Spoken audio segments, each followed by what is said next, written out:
Así que hoy vamos a tener una predicación, no expositiva, eso es atípico, pero sí es muy importante para nosotros como iglesia, y creo sinceramente que para los creyentes de este tiempo, sobre todo con lo que el Espíritu Santo está haciendo y está obrando en medio de nuestro continente.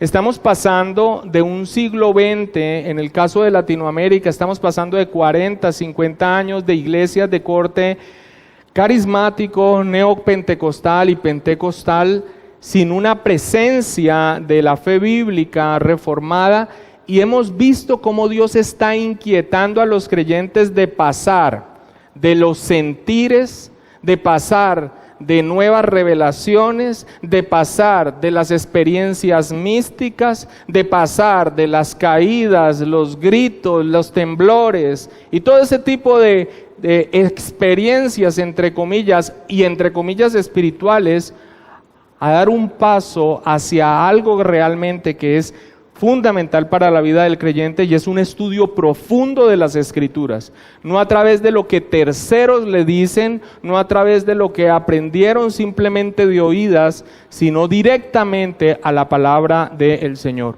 Y el tema que vamos a ver en esta noche es supremamente importante en esto que Dios está haciendo en medio de la iglesia contemporánea, y no solamente en nuestro país, en nuestro continente, pero esto se está extendiendo también, y sin lugar a dudas vemos también en Norteamérica, en Centroamérica y en Europa un renacer de esta fe bíblica de la iglesia histórica. Creemos que ha sido el siglo XX un siglo en donde la iglesia perdió su rumbo, pero creemos que el Señor a su iglesia está direccionándola nuevamente como siempre lo ha hecho, y hemos visto, teniendo una conciencia histórica de lo que el Señor ha hecho en su iglesia, que siempre que la iglesia ha perdido el rumbo, es el Señor mismo quien la ha guiado y la ha sacado un paso adelante, dando claridad sobre cuestiones fundamentales y sobre doctrinas que tal vez en algún momento se descuidaron o se tergiversaron o se pusieron en duda. El tema de esta noche es una iglesia confesional. En otras latitudes, solamente leer el tema ya saben de qué estamos hablando. Sin embargo, el evangelicalismo en nuestro país ha hecho que la presencia de las iglesias evangélicas que ha llegado aquí sea totalmente informal.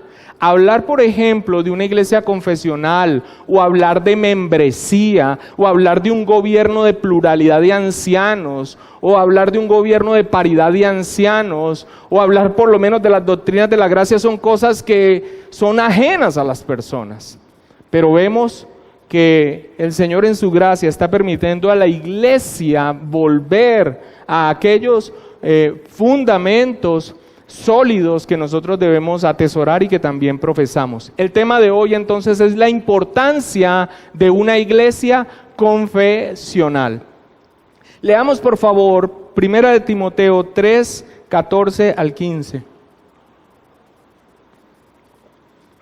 Primera carta a Timoteo, capítulo 3, versículo 14 y 15 a manera de introducción. Dice así la palabra del Señor. Está hablándole Pablo, escribiéndole Pablo a Timoteo. Esto te escribo.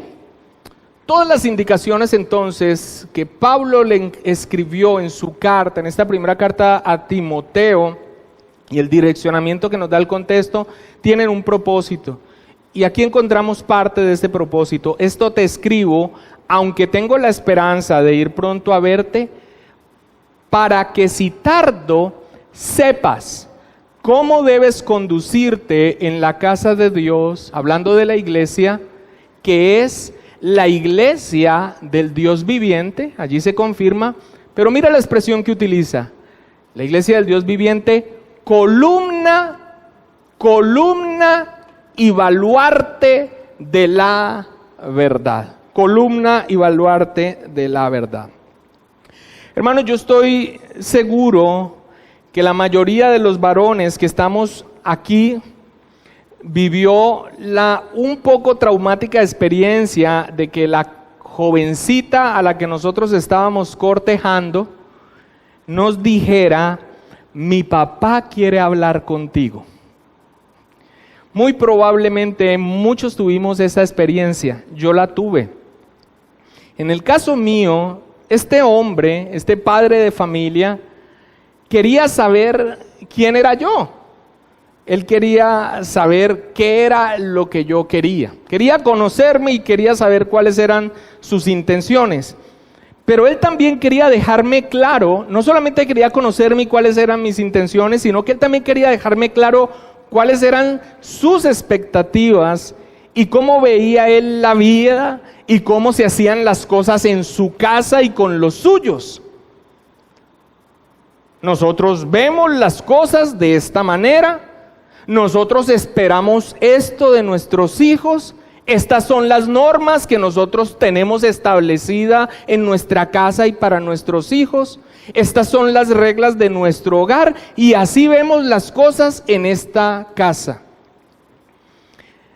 No solamente quería conocerme, no solamente quería ver mis intenciones, él también quería dejarme claro acerca de su hogar, las expectativas que tenía, la manera como veía las cosas, su cosmovisión, lo que él esperaba de sus hijos, las normas que tenía establecida, cómo se veían las cosas en su casa y cómo se deberían hacer las cosas en su casa. Ahora nosotros podemos trasladar esta situación que tal vez algunos de los varones que están aquí pudieron haber vivido, esta situación específica, a lo que se vive al interior de una iglesia como la nuestra, una iglesia histórica. Los ancianos y los pastores, podríamos decir en este paralelo con esta situación que les acabo de mencionar, son quienes cumplen esa labor de autoridad. Y son también quienes deben dejar claro a todo pretendiente, y estoy obviamente utilizando términos en un paralelo con la situación que les conté, también deben dejar claro a todo pretendiente cuáles son las convicciones que nosotros tenemos en esta familia, o sea, en esta iglesia local, qué es lo que nosotros creemos y cuáles son las normas que nos rigen. ¿Con qué objetivo? Para que quien quiera ser parte de esta familia, o sea, de nuestra iglesia local, de esta comunidad de creyentes, lo sepa y se mantenga, o lo sepa y desista. La relación entre la iglesia y los individuos que anhelan membresía en esa iglesia, a menudo es comparada con el proceso de dos personas que están pensando unir sus vidas. Ahora, cuando yo digo la relación entre iglesia y los individuos o las personas que están asistiendo pensando en ser miembros de esa congregación, cuando estoy hablando de iglesia, no estoy hablando en la línea de la iglesia de Roma como si iglesia fuera la estructura jerárquica o las personas que están en autoridad. No, la iglesia es el cuerpo de Cristo. La iglesia son todos los miembros. Esos miembros están unidos. La unidad de los miembros de una iglesia local no es que van al mismo lugar, al mismo techo, en la misma dirección. La unidad de una iglesia local es una unidad doctrinal. Eso es lo que nos une. Es imposible que haya unidad realmente en una iglesia si no hay unidad doctrinal. Claramente la Escritura dice, ¿podrán andar dos juntos si no estuviesen de acuerdo? Eso es una pregunta retórica. ¿La respuesta cuál es? La respuesta es no. La unidad que tiene la iglesia local es una unidad doctrinal. Y cuando alguien está empezando a asistir a una iglesia, es el deber de la iglesia y especialmente de los oficiales de la iglesia, el consejo de ancianos, los pastores de esta congregación, como predicadores, enseñarles a las personas como este padre responsablemente hizo conmigo y tal vez con muchos de ustedes varones diciéndome, así vemos las cosas, esto esperamos de nuestros hijos, así son las normas, así son las reglas, esto es lo que queremos. Es necesario que nosotros entonces expresemos las convicciones que nosotros tenemos como iglesia para que la persona allí sentada desista o para que la persona a plena conciencia diga, yo quiero ser miembro realmente de esa congregación. Ahora, allí empezamos a tener unas dificultades en el mensaje, porque tal vez muchos ni siquiera sepan qué es la membresía. La membresía es claramente lo que nosotros vemos en la palabra del Señor, donde toda iglesia local tiene total claridad de quiénes son los miembros, las personas que están unidas en responsabilidades, unidas a voluntad, porque comparten la unidad doctrinal, lo que se cree, y están comprometidos con la obra y han puesto los dones que Dios le ha dado al servicio de la obra del Señor, la sustentan, la apoyan, asisten, oran y voluntariamente, claramente han reconocido también las autoridades que Dios ha puesto en la iglesia, el cuerpo de ancianos o los oficiales o los pastores que Dios ha puesto. Esa membresía en el evangelicalismo que llegó a nuestro continente no se conoce. Básicamente yo asisto a una iglesia. Yo voy a esta iglesia, yo voy a la otra iglesia, yo voy a la otra iglesia o dejo de ir a una iglesia. Pero claramente y aún desde antes de la Reforma Protestante se sabía quién era la comunidad de un lugar, había un compromiso y de esta manera se puede ser iglesia.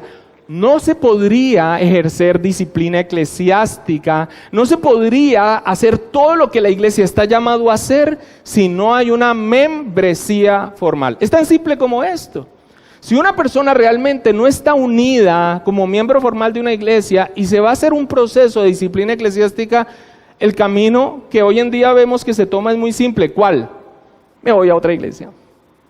Me voy a otra iglesia. Ustedes vieron hace poco varios procesos de disciplina eclesiástica y también la restauración de ellos. Ustedes se han puesto a preguntar por qué esta persona simplemente no fue a otra iglesia. Porque a pesar de su error, tenía muy claro lo que significa ser un miembro de una congregación. Miembro de una congregación. Hace poco un joven se acercó y dijo: mire pastor, yo estoy en una iglesia, yo no estoy de acuerdo en lo absoluto con lo que predican y tampoco estoy en lo absoluto con la parte del gobierno, no creo que haya un gobierno de un llamado a la mujer a ejercer una labor de autoridad y de predicación, pero resulta que es que yo llevo allí 20 años. Pero me siento miserable porque estoy sentado mientras está la predicación y digo: eso es un error, eso es un error, eso es un error, eso es una herejía. Eso es inapropiado, eso es impreciso. ¿Por qué estás allí? Por la costumbre, por las amistades, por la permanencia, por los vínculos fraternos. Hermanos, pero una iglesia no es un club social, una iglesia es un grupo de creyentes que están unidos por las convicciones. Unidad doctrinal, unidad doctrinal. Así que esa relación entre la iglesia y las personas que están llegando, básicamente es comparada con el proceso de dos personas que están pensando unir sus vidas. Claramente quienes ejercen la autoridad deben ver al candidato y aquella persona que quiere ser miembro de la iglesia debe estar evaluando al cuerpo al cual se va a unir. Cuando una persona llega a una congregación y después de un tiempo solicita membresía, esa persona debe evaluar con cuidado la iglesia que está escogiendo para ser parte de ella. Y obviamente la evaluación no tiene que ver con que si el coro suena bonito o no, o si el local tiene aire acondicionado o no, o si allí va mucha gente o poca gente, o es que no me gustó el pastor que tiene barba, o es que básicamente no me gustaron los himnos, siento que allí no hay el fuego, el espíritu. Lo que tienen que ver realmente ese no es el punto. La persona que está asistiendo a una iglesia tiene que ver si las convicciones bíblicas que allí se proclaman y se enseñan son aquellas que él ve en las escrituras y a las cuales se apega, y eso crea un vínculo, eso crea sin lugar a dudas un vínculo, y ese debe ser el propósito, el principal punto que debe ser tenido en cuenta para yo estar unido a una iglesia local. Eso no es algo de menor importancia, eso es algo vital. Muchos de nosotros vivimos esta situación. Estábamos en medio de congregaciones donde ya finalmente en el tiempo procurábamos más bien meternos en el servicio abnegado porque no podíamos, ni estábamos de acuerdo y no podíamos soportar mucho de lo que se predicaba y mucho de lo que se practicaba en esas iglesias. Pero qué trabajo fue salir de allí, por el amor que uno siente por los hermanos, por la gratitud del Señor de lo que el Señor también ha hecho, también en la vida de uno, en esas congregaciones, sin lugar a dudas. Pero uno no está a plenitud. Y salir de una congregación de muchos años para buscar una congregación, todo cambio es difícil, genera un traumatismo. Pero básicamente la iglesia no es un club social al cual yo soy socio hace mucho tiempo. Una iglesia es un grupo de creyentes que se congrega y que están unidos por las mismas convicciones doctrinales, en compromiso en una iglesia local.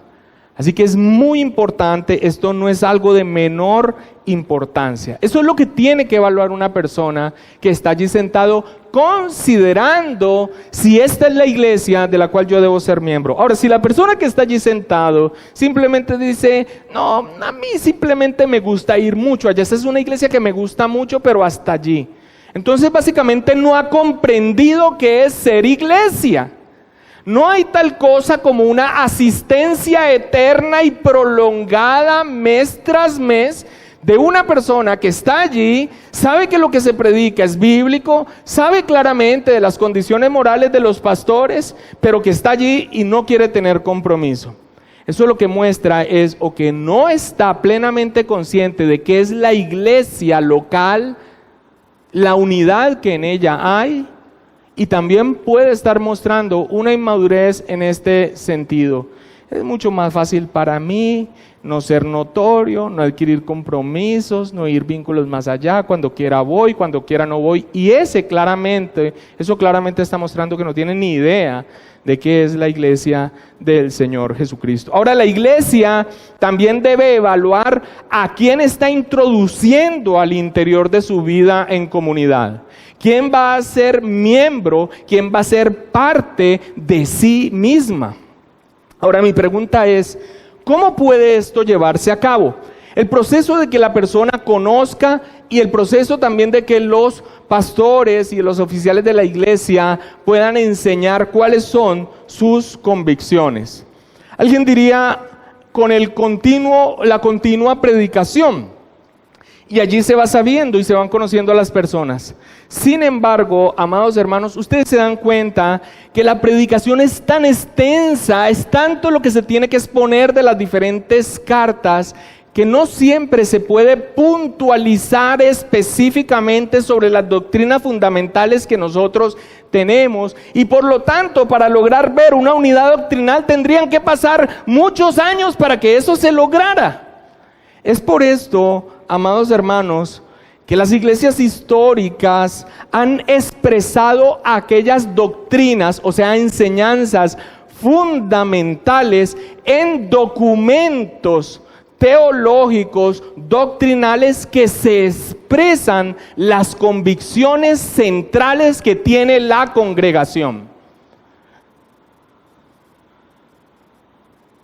Sin un documento que logre expresar las convicciones que nosotros tenemos sobre doctrinas fundamentales, el proceso se extendería por mucho tiempo, no se cubrirían las áreas de las doctrinas fundamentales y tampoco los oficiales de la iglesia podrían saber si esa persona realmente comparte las convicciones doctrinales o no las comparte.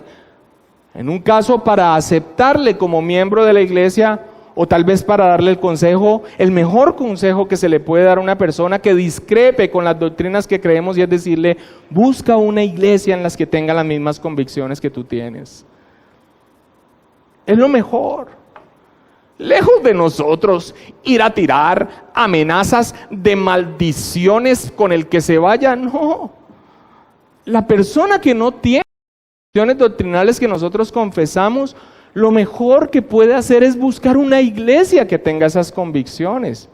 Le respetamos, le amamos, damos gracias al Señor por su vida, pero es imposible que realmente se pueda tener una unidad al interior de la iglesia si no se tienen las mismas convicciones doctrinales en lo fundamental, Y para llevar a cabo esta tarea, sin tenerlo claramente especificado y redactado en un documento, sería algo muy difícil. De allí, amados hermanos, la importancia de lo que se conoce como las confesiones de fe.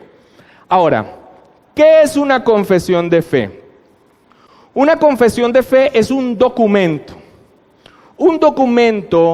en donde se da una declaración comprensible, precisa y ordenada de lo que creemos que la Biblia enseña acerca de las doctrinas más importantes. Esto es una confesión de fe.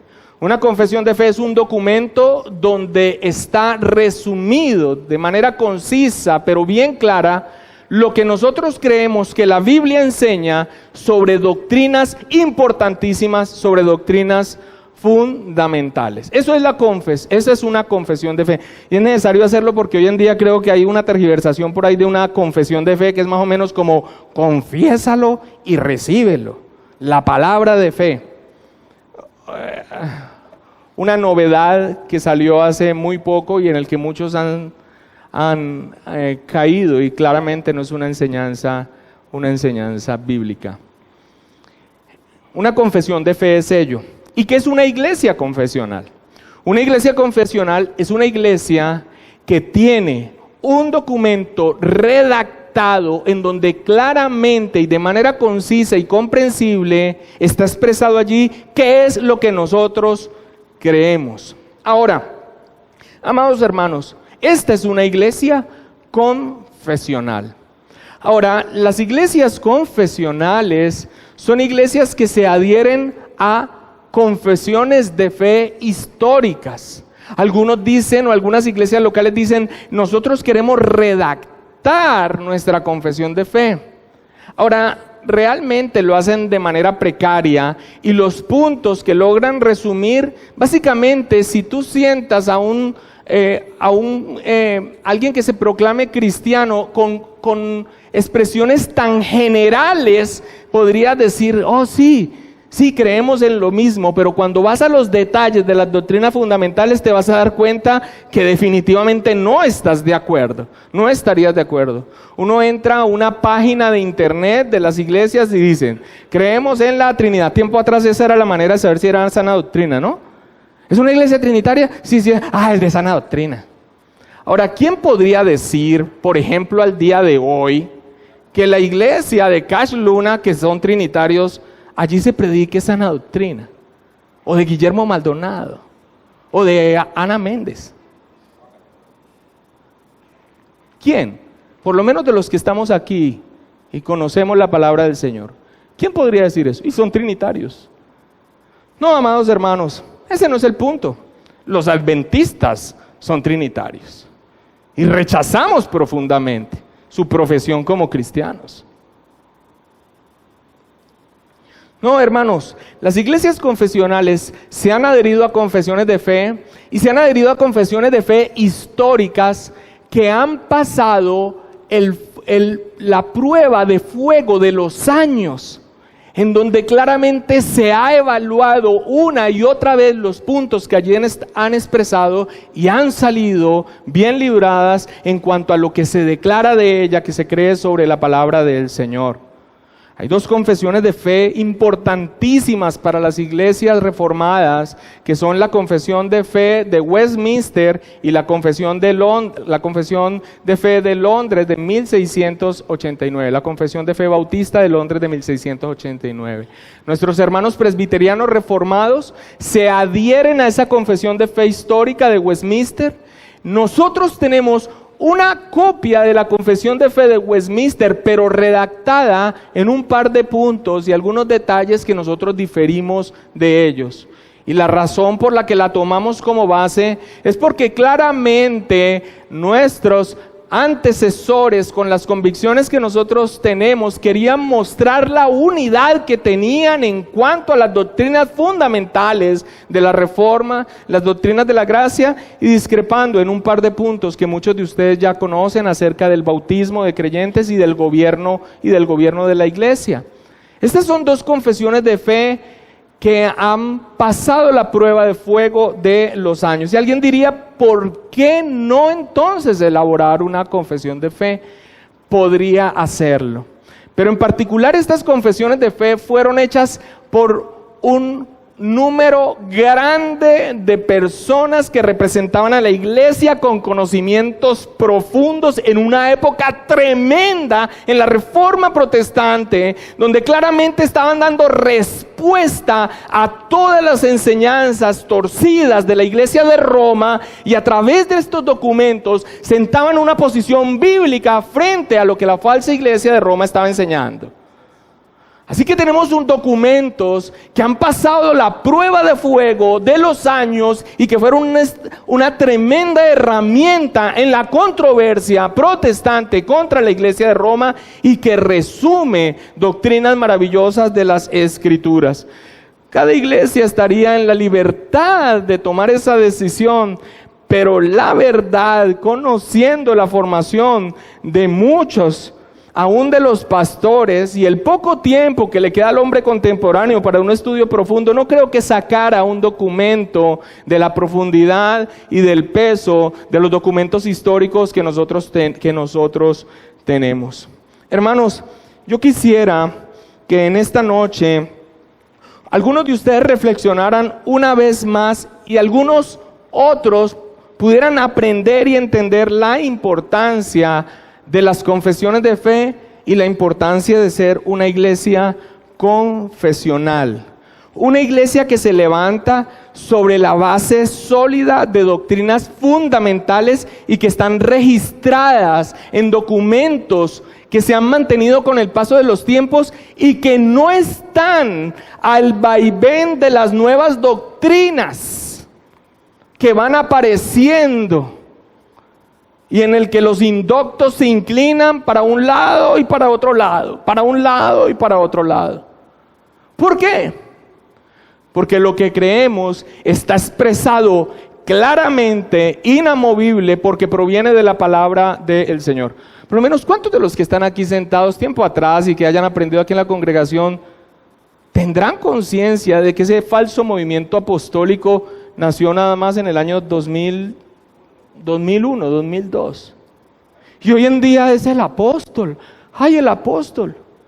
¿Sabrán ellos que durante 2000 años la única iglesia que estuvo alegando una sucesión apostólica fue la iglesia de Roma? ¿Sabrán ellos que en la iglesia cristiana, evangélica, protestante jamás hubo apóstoles? Después de los 12 ¿y Pablo? No, porque eso fue lo que recibieron, una novedad. Pero cuando se escuchan doctrinas nuevas, nosotros tenemos un fundamento inamovible que no permite que la iglesia esté del timbo al tambo en diferentes movimientos novedosos que van naciendo de cuando en cuando en medio de la iglesia. Ahora, yo sí quiero dejar algo totalmente claro en esta noche. Nunca una confesión de fe pretende reemplazar la palabra de Dios, ni tampoco una confesión de fe es una regla autoritativa en sí misma. Pero sí es un instrumento para puntualizar qué es lo que creemos de la bendita palabra de Dios y que enseña las doctrinas fundamentales que nosotros creemos. De ahí que la confesión de fe no solamente es un instrumento para expresar a posibles nuevos miembros cuáles son las convicciones bíblicas que tenemos, sino que también es una herramienta para la propia edificación de la iglesia, la bendita palabra de Dios.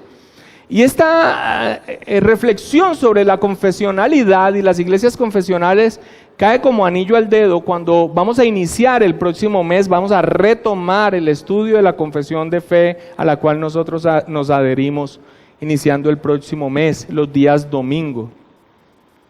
Estos son documentos que no solamente enseñan a la persona que va a ser miembro, sino que sirven para la edificación de la iglesia. Como claramente lo expresó Charles Spurgeon, hablando de la confesión de fe, dijo, es una ayuda en la controversia, una confirmación en la fe y un medio de edificación para la iglesia. ¿Qué es lo que leímos en el texto de inicio de 1 de Timoteo 3:14, mis hermanos? Vimos que Pablo le dice a Timoteo que le escribe lo que le escribe para que él sepa cómo conducirse en la casa de Dios, que es la iglesia del Dios viviente, está refiriéndose a la iglesia, pero dice que es, ¿qué? Columna y baluarte de la verdad. Pablo da una verdad espiritual, escritural, acerca de la labor que cumple la iglesia. La iglesia es columna y baluarte de la verdad. Y aquí está utilizando el apóstol Pablo dos palabras que son propias de la arquitectura para expresarle a Timoteo esa verdad acerca de la iglesia del Señor. ¿Cuáles son esas dos palabras? Columna y baluarte. ¿En qué sentido la iglesia es columna y baluarte de la verdad? Muy bien, la palabra columna y la palabra baluarte se refieren a dos elementos de la arquitectura. Uno de ellos es la columna que resiste el peso y el baluarte es el fundamento, la base firme en donde está esa columna.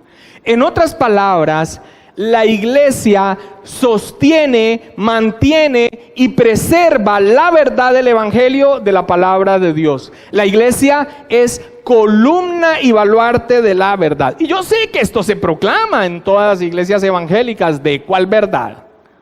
¿De cuál verdad? Si básicamente andan de una novedad en otra doctrinal. La confesión de fe es un instrumento maravilloso para cumplir con este propósito. ¿Por qué? Porque lo ha dejado claro, lo ha dejado redactado y lo ha dejado plasmado a consideración de todas las personas. Ahora, ¿y qué pasa con aquellas iglesias que no son confesionales? Aquellas iglesias que no son confesionales también son confesionales. También tienen puntos en los que creen.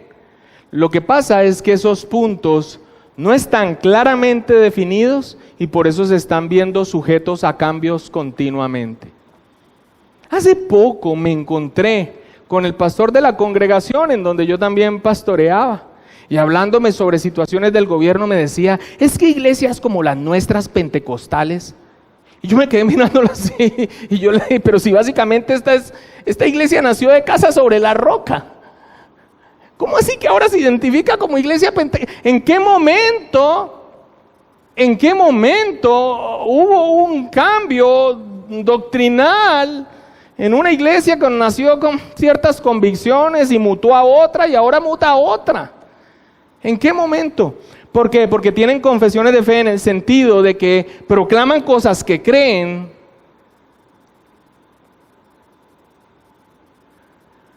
pero al no estar definidas, escritas, claramente pueden variar frente a las presiones de las novedades doctrinales que nosotros vemos en cada tiempo al interior de la iglesia.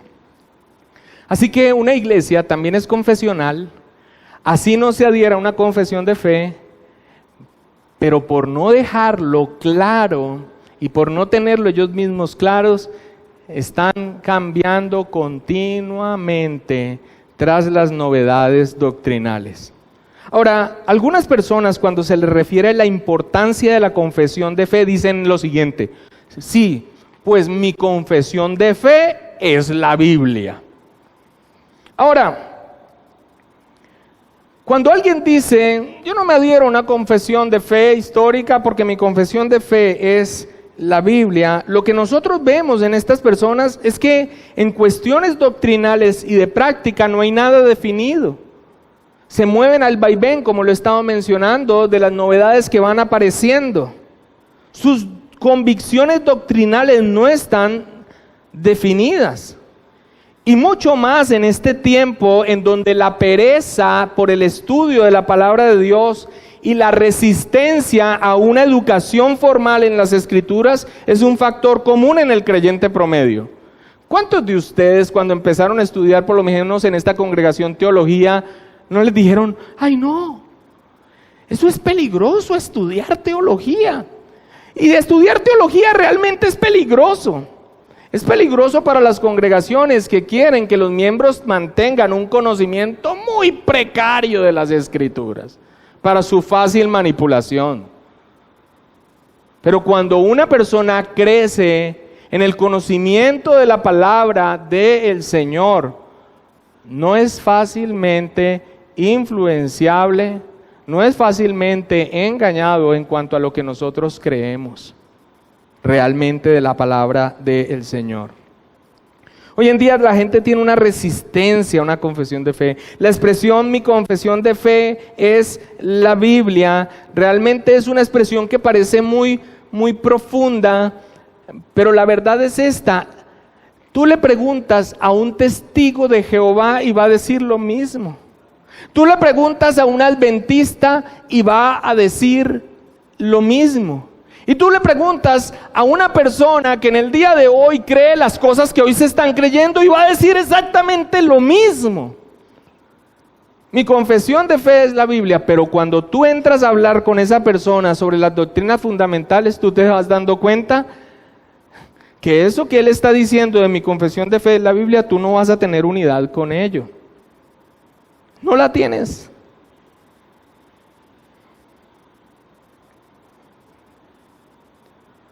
La gente hoy en día tiene una pereza sobre todo lo que significa conocimiento doctrinal, estudio de la palabra y en una educación formal en las Escrituras. La gente quiere cosas que les funcionen, cosas que yo pueda hacer. Menosprecian la instrucción en aquello que creemos. Acompáñame a Efesios capítulo 4, versículo 14. En donde el apóstol Pablo advierte sobre el para qué de ser edificados en la fe y el conocimiento de nuestro Señor Jesucristo. Ahora, mira la importancia, Efesios 4:14, en donde él dice, ¿para qué nosotros tenemos que ser edificados? Sinónimos de ser edificados: construidos, levantados, creciendo, madurando, formados en la fe y el conocimiento de nuestro Señor Jesucristo. Y mira por qué dice, por qué es importante esto. El versículo 14 lo dice claramente, Efesios 4:14. ¿Para qué? Para que ya no seamos, ¿qué? Niños, ¿cómo? Fluctuantes, llevados por doquiera de todo viento de doctrina, por estratagema de hombres que para engañar emplean con astucia las artimañas del error. Para este propósito de instrucción y formación, la confesión de fe es un instrumento invaluable para la iglesia. Lo mismo que los catecismos, la teología sistemática, aquellos documentos que expresan con claridad las doctrinas que nosotros creemos. Para no ser niños fluctuantes, una formación. De allí, amados hermanos, que la expresión mi confesión de fe es la Biblia, pero cuando se entra en detalle a ver qué es lo que se cree, básicamente vemos que esa es una expresión que pareciera tener mucho peso y mucha profundidad, y no está mal, pero que realmente no muestra nada acerca de lo que realmente se cree sobre las doctrinas fundamentales de las Escrituras. Por ejemplo, y voy a dar un ejemplo simple, ni siquiera de una doctrina fundamental, Pero ¿cuántas personas en el día de hoy, sentadas en iglesias evangélicas, piensan que haciendo un pacto en dinero con Dios van a recibir lo que están esperando? No es sino que prendas enlace y ves los morros pactando. Y la iglesia ya hace mucho tiempo le dio nombre a eso. ¿Alguien recuerda cuál es ese nombre? Simonía. Simonía es lo que trató de hacer Simón el mago, tratando de comprar con plata el favor de Dios. Dios no es deudor de nadie. Nadie le está dando a la obra del Señor de lo que Dios no le haya dado primero. Y es una manifestación de nuestra adoración a Dios. Y no le estamos torciendo el brazo a Dios para que nos responda aquello que nosotros estamos necesitando. Simonía.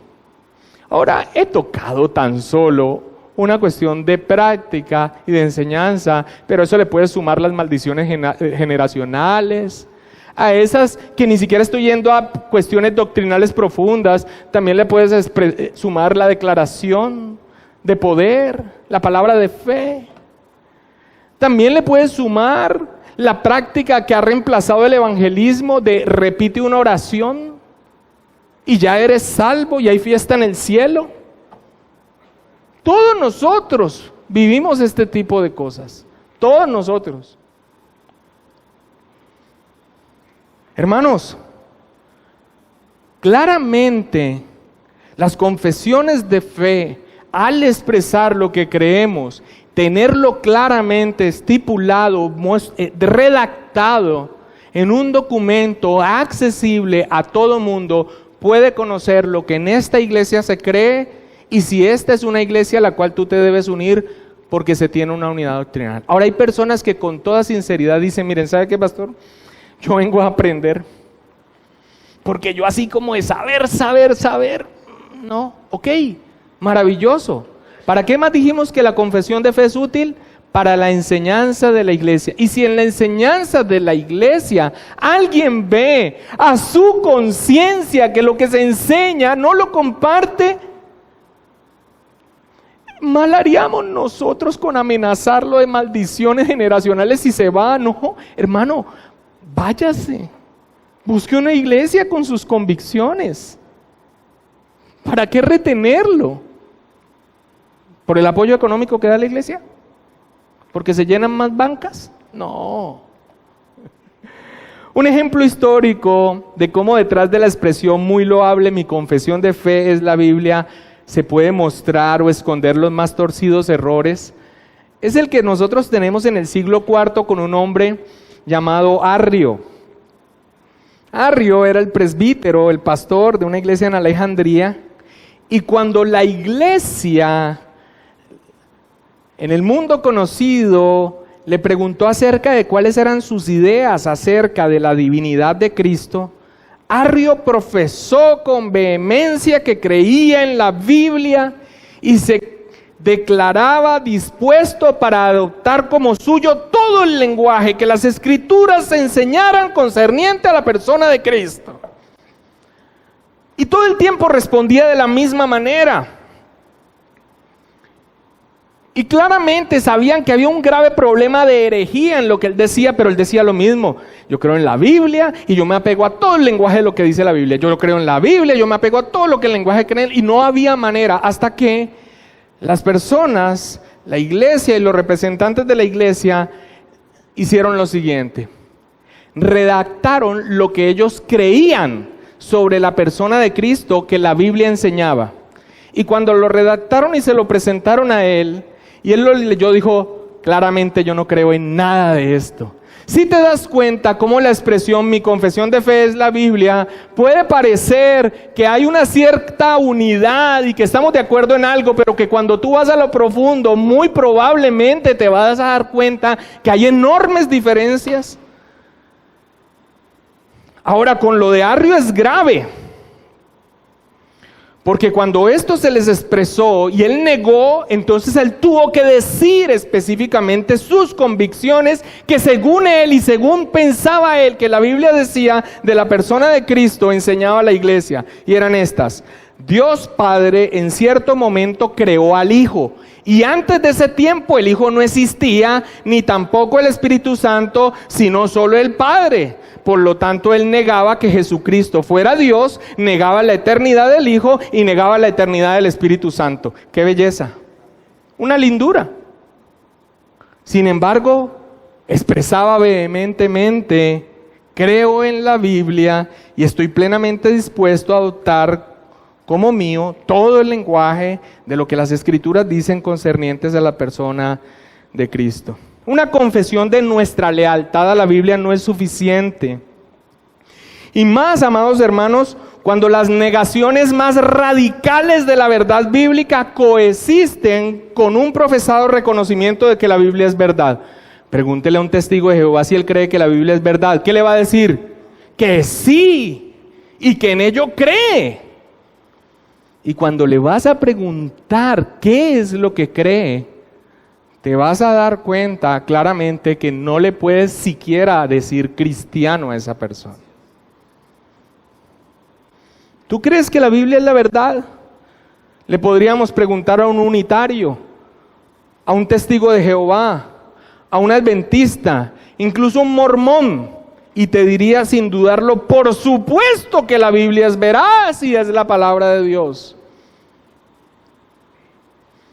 Pero cuando los hombres tuercen las mismas palabras de la Biblia, promoviendo el error, una confesión de fe clara, concisa, sirve públicamente para trazar una línea divisoria entre lo que creemos y lo que no. Que las Escrituras, hermanos, sean torcidas por ignorancia o por falta de dedicación al estudio no es algo raro al interior de la iglesia.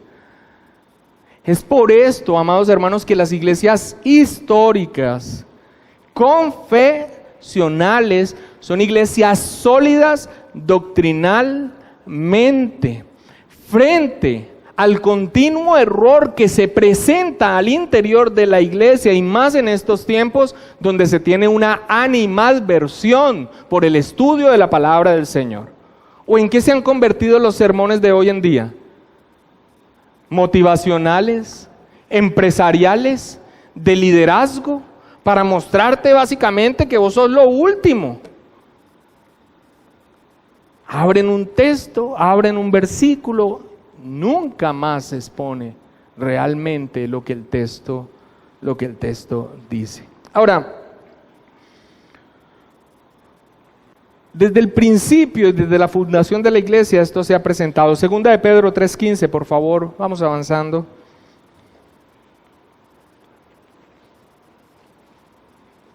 Dice: tened entendido que la paciencia de nuestro Señor es para salvación. Mira lo que dice Pablo: como también nuestro amado hermano Pablo, según la sabiduría que le ha sido dada, os ha escrito, ¿dónde? Casi en todas sus epístolas, hablando de ellas, de estas cosas. Pero mira la descripción que hace con ciertas personas. Dice: entre las cuales, o sea, entre las cosas que ha escrito Pablo, hay algunas difíciles de entender, ¿sí? Las cuales y mira las características que da: los indoctos e inconstantes tuercen, como también las otras escrituras, para su propia perdición. Ahora, no pierda el texto. Frente a esta situación de que aún diciendo, sí, yo creo en la Biblia, pero aún teniendo la Biblia, por ser inconstantes, yendo de un lado a otro, por ser indoctos, o sea, no teniendo un conocimiento fundamentado de la Escritura, tuercen las Escrituras. ¿Cuál es la solución que el apóstol Pedro da frente a ese problema? El versículo 17 lo dice. Dice: así que vosotros, oh amados, sabiéndolo de antemano, ¿qué dice? Guardaos, no sea que arrastrados por el error de los inicuos caigáis de vuestra firmeza. Pero mire, ya va a apuntar a cuál es la solución. Antes bien, creced, ¿qué dice? Creced en la gracia y el conocimiento de nuestro Señor y Salvador Jesucristo. A Él sea gloria ahora y hasta el día de la eternidad. Amén. El conocimiento sobre nuestro Señor y su palabra, porque es en su palabra que nosotros le conocemos. Nosotros no le conocemos a Él por experiencias de terceros que se encontraron con Él en una visión en un río y que se están salpicando agua.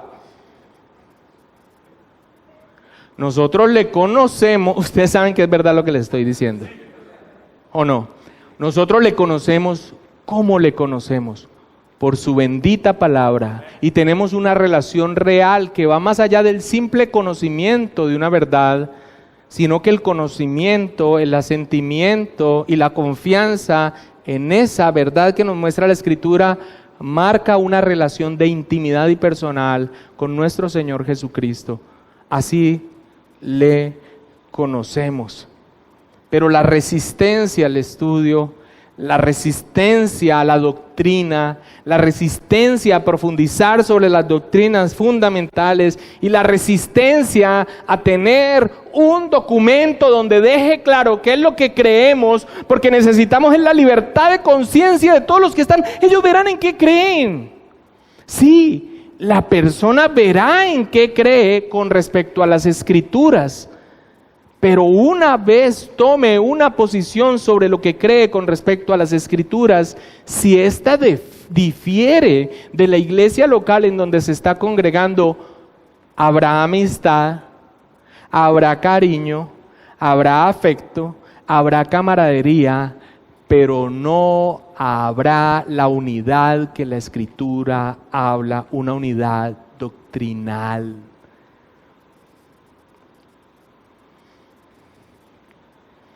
Alguien podría argumentar que una confesión de fe tiende a quitarle la relevancia a la Biblia, pero nada más lejos de la realidad.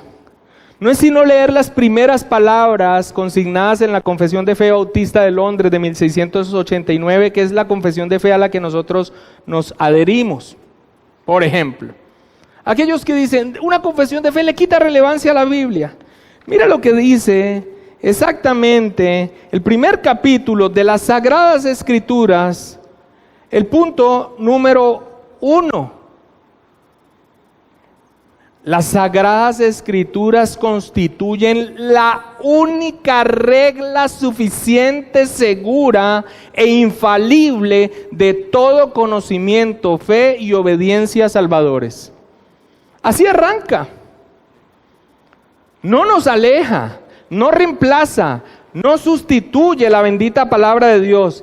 Expresa lo que creemos al sumergirnos en ella. Pero por ejemplo, este punto muchas iglesias cristianas de corte liberal no lo aceptan. Hay iglesias cristianas y la gente no se da cuenta, en donde no creen que la Biblia sea totalmente inspirada, o sea que toda ella sea palabra de Dios. Donde no creen que la Biblia es inerrante, o sea que no tiene error porque es palabra de Dios y Dios no miente y no comete errores.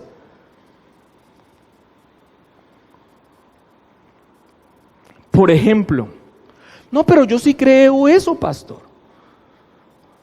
Sí, hermana, ¿y por qué te molestaste tanto cuando se hablaron de los roles del hombre y de la mujer? Y cómo el Señor ha encargado de la predicación de la palabra al varón y del liderazgo en la familia y en la iglesia. ¿Y por qué te molestó tanto cuando se habló que no veíamos en las Escrituras por ningún lado un asidero para que haya pastoras en la iglesia? Porque a mí me parece que lo que pasa es que Pablo y Pedro y los apóstoles eran judíos bien machistas y ellos dejaron eso expresado allí en las Escrituras porque claramente son machistas. ¿Te estás dando cuenta de lo que esa declaración significa? Está diciendo que en la Biblia hay errores pecaminosos que los apóstoles dejaron allí plasmados. Y eso al ser un error pecaminoso debe quitarse.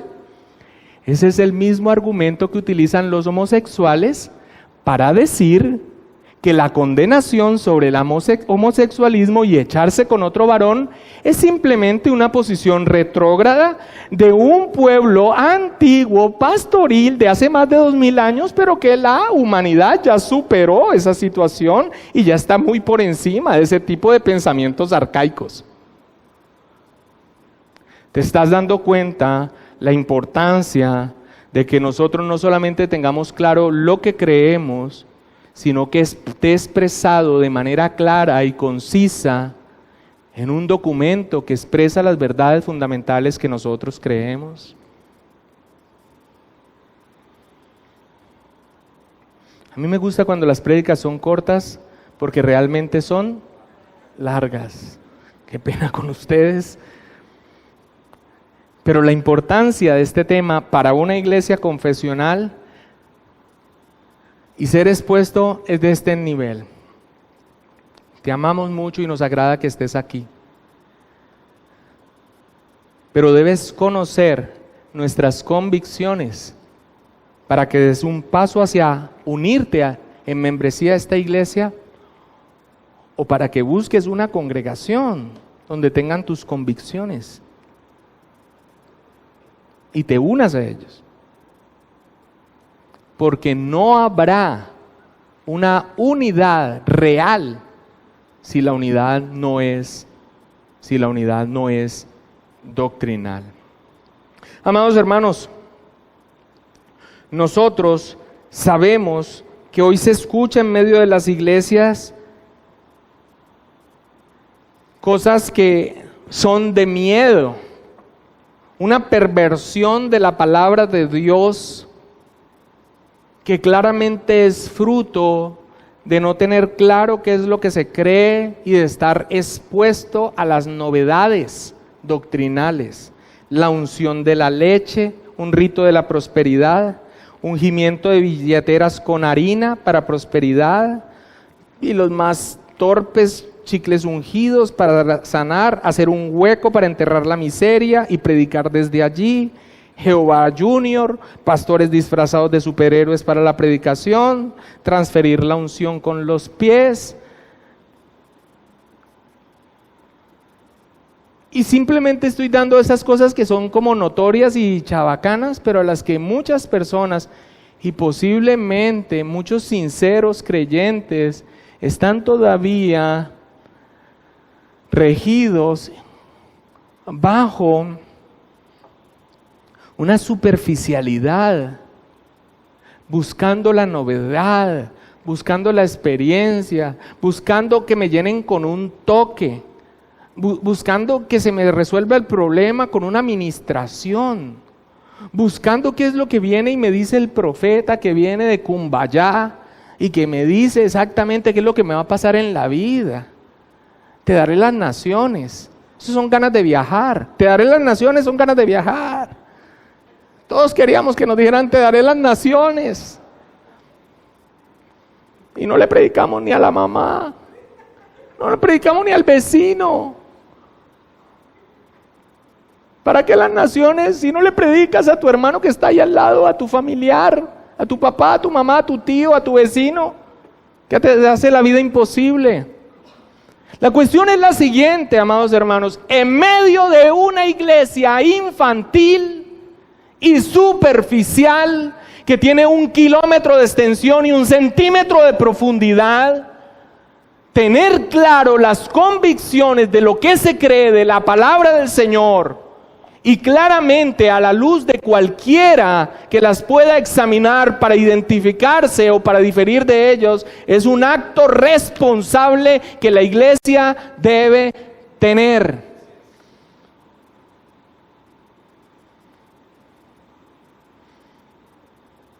Frente a una iglesia contemporánea en caos, como claramente Dios está abriendo los ojos de muchos en este tiempo. Las iglesias, las grandes confesiones de fe reformadas como la de Westminster y la Bautista de Londres no pretenden obligar a los hombres a que crean algo que no estén ya obligados a creer. por la autoridad de las Escrituras. Nada en una confesión de fe histórica como esta obliga a las personas a creer algo que la misma Biblia, al ser autoritativa, no esté obligando a creer, pero lo está dejando de manera clara, concisa, redactada, inamovible, que puede ser puesta a consideración algunos énfasis menores, pero que claramente es un documento de enorme utilidad para una iglesia cambiable y variable en el campo doctrinal, como lo que nosotros encontramos en el siglo XX y en este comienzo del siglo XXI. Hermanos, una iglesia confesional como la nuestra, en estos tiempos donde el cristianismo moderno ha adoptado el pensamiento del mundo de que todo es relativo, aún lo doctrinal es una bendición. Quiero que terminemos leyendo Judas capítulo 1, versículo 3.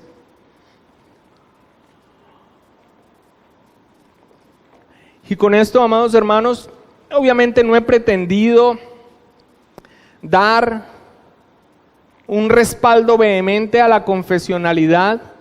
Simplemente he querido hacer un recordatorio a los miembros de la iglesia y a las personas que están empezando a asistir a la iglesia, una enseñanza sobre lo que para nosotros es de vital importancia, y es ser una iglesia confesional, una iglesia que se ha adherido a una confesión de fe histórica en la que puede encontrar toda persona que está asistiendo aquí claramente qué es lo que nosotros creemos.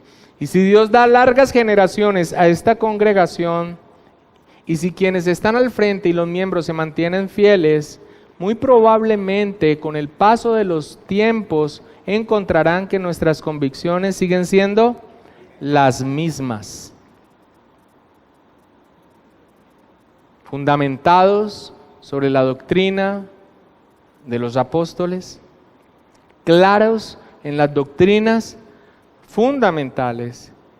Sin lugar a dudas, no somos tan incautos como pensar que todos la comparten, pero somos sinceros y firmes en expresar qué es lo que creemos a todo aquel que está empezando a asistir a esta iglesia, y como recordatorio a los miembros de la congregación sobre aquello que realmente nos da unidad en esta iglesia, la unidad doctrinal. Judas 1:3 dice: amados, por la gran solicitud que tenía de escribiros acerca de nuestra común salvación, me ha sido necesario escribiros exhortándoos que ¿qué? Contendáis ardientemente por la fe que ha sido ¿qué? Una vez dada a los santos. Porque algunos hombres han entrado encubiertamente, los que desde antes habían sido destinados para esta condenación, hombres impíos que convierten en libertinaje la gracia de nuestro Dios y niegan a Dios, el único soberano, y a nuestro Señor Jesucristo. Luchar vigorosamente por la fe, por aquello que creemos, y la confesión de fe es un instrumento muy valioso para esta defensa. La iglesia es columna y baluarte de la verdad, y en esa labor que tenemos, iglesia, todo instrumento para ese propósito es bienvenido. El próximo mes también inicia el ciclo de 6 semanas, cada domingo, sobre las doctrinas de la gracia. Lo que se conoce también como los 5 puntos del calvinismo,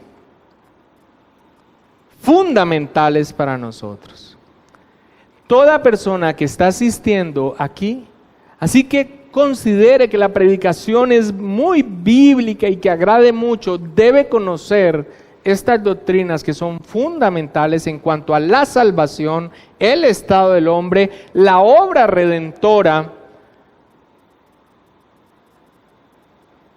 para que sepa a qué congregación se está acercando y sea afirmado en su propósito de pertenecer a ella o desista de su propósito.